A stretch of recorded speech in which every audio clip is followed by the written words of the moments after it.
Jika kita bicara mengenai dunia pendidikan Indonesia, ya, ini adalah masalah yang kompleks.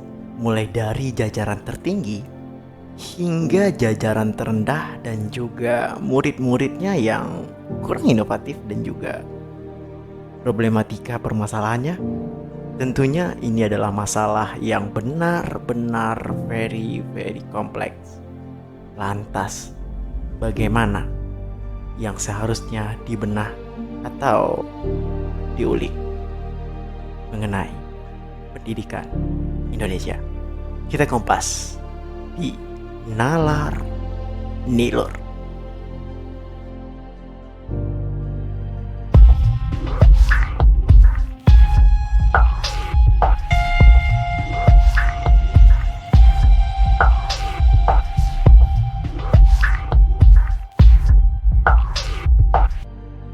Pada akhir bulan yang lalu, seorang kepala sekolah berbicara kepada saya. Dia mengeluh mengenai bagaimana sulitnya mencari murid tamatan SMP untuk masuk ke SMK atau sekolah menengah kejuruan swasta di salah satu kota, ya kotaku. Beliau mengeluh mengenai izin pendirian SMK swasta terus saja diizinkan oleh pemerintah.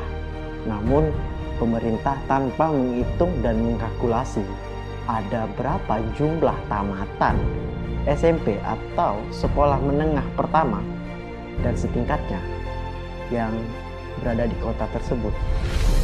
Ada banyaknya keluhan dari swasta mengenai ini, membuat carut marutnya mengenai pendidikan di Indonesia. Lantas, seperti apa sebenarnya pendidikan di Indonesia?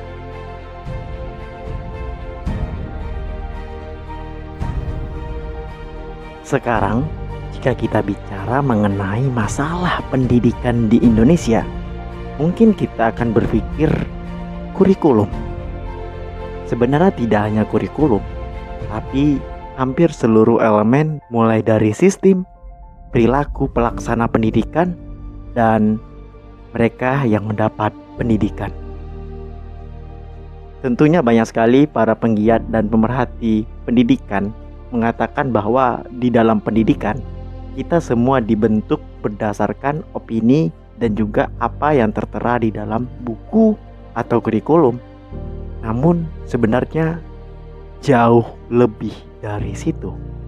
Masalahnya adalah bagaimana sistem ini berjalan dan berlaku di masyarakat, di mana pengkotak-kotakan seorang anak yang baru saja masuk ke dalam sebuah sekolah, imajinasi dan juga pola pikirnya yang berkembang harus ditahan dan juga dibentuk berdasarkan pola pikir hal yang preventif yang tidak semestinya sebenarnya sudah menjadi pusat perhatian dan juga konsentrasi pemerintah belakangan ini.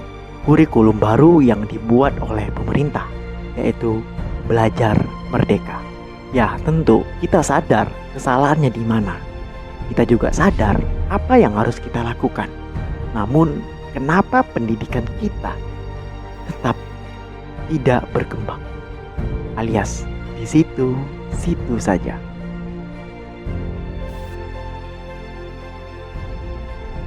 Fakta mengatakan pendidikan merupakan salah satu oknum paling korup nomor 3 di Indonesia. Bagaimana pendidikan bisa terlaksana, mengenai bagaimana dasar dan cita-cita negara ini bisa tercapai jika pendidikannya masih sangat korupsi.